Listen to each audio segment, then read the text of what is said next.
By the end of this short lesson, you'll be able to explain the answers to the following questions to your friends. Why are acid reflux medications one of the fastest growing groups of medications in the U.S.?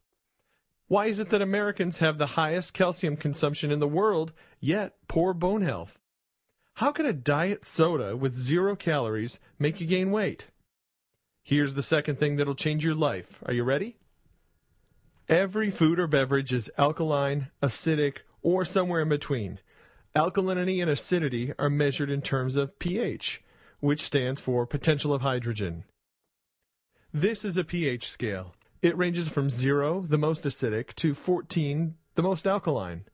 For example, let's consider the following pH values. Your stomach acid is 1. Diet soda is 2.5. Coffee 3.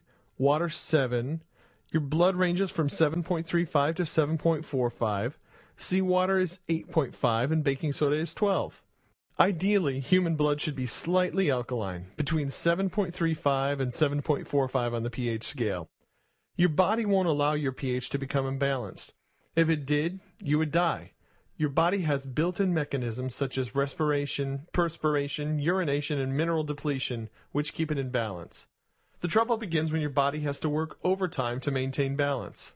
An imbalance is primarily due to the overconsumption of acid-forming foods and beverages, as well as unhealthy stress.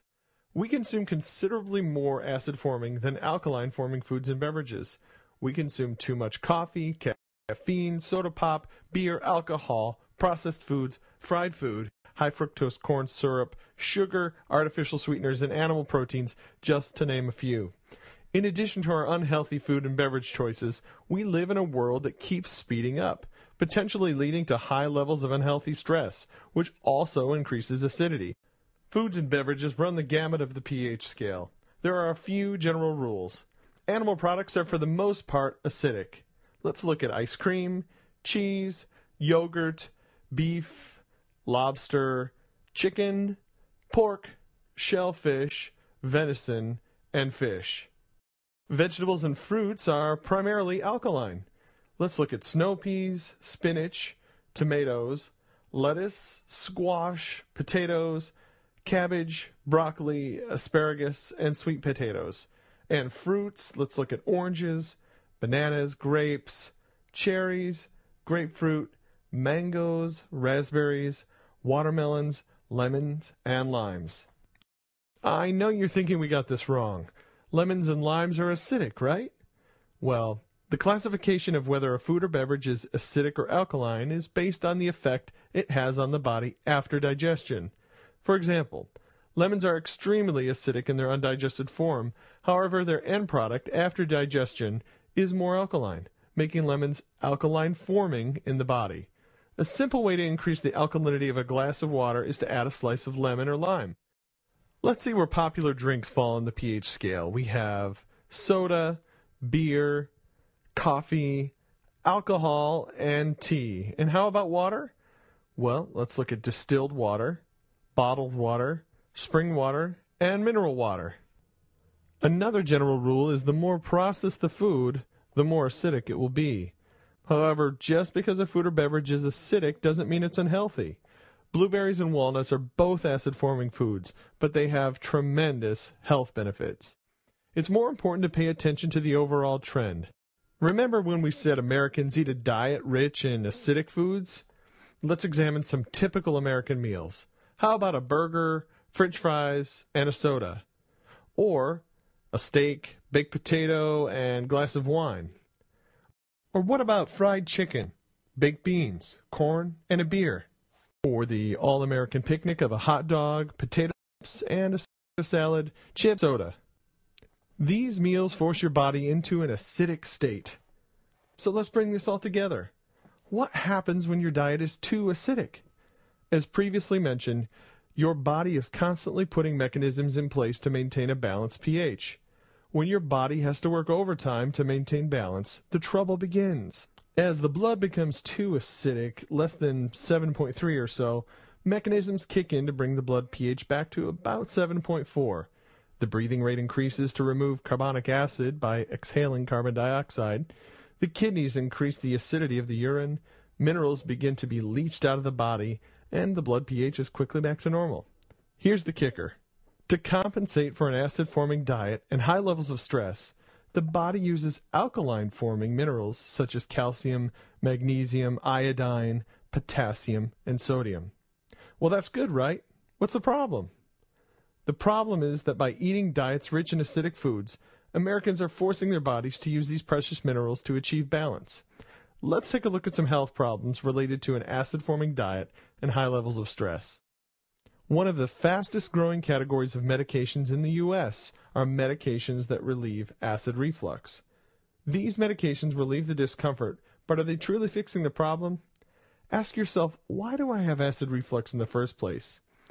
Acid reflux medications are simply introducing alkaline-forming compounds in your body to counteract an acid-forming diet. This program has helped many people completely do away with acid reflux medications simply by improving the quality of foods and beverages they consume.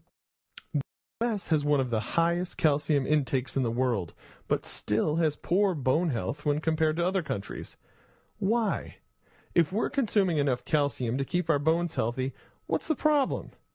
An acid-forming diet forces your body to leach alkaline-forming minerals, such as calcium, to neutralize the pH of your blood. One of the major culprits is the overconsumption of acidic beverages, such as soda, coffee, energy drinks, and alcohol. And what is the number one source of calories in America? Soda pop. The average American drinks over 46 gallons per year. Many people might say, "It's okay, I drink diet soda." We've heard of people having maybe 3 or 4 or even up to 10 diet sodas a day. Why not? There's 0 calories, right? What if the very thing that you thought helps keep weight off actually put weight on?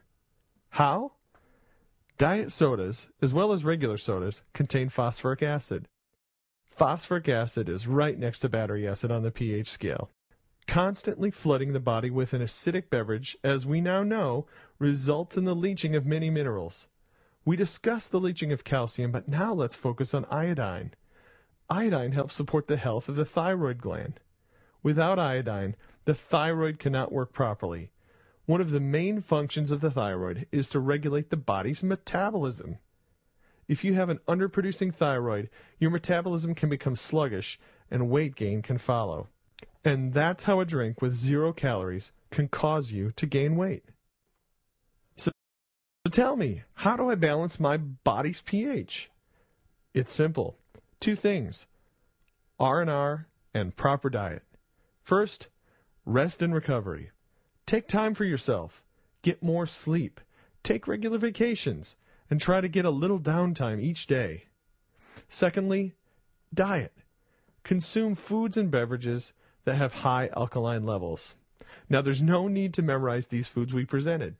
In the attachments tab in the upper right, you'll find the food target, which takes the guesswork out of the equation.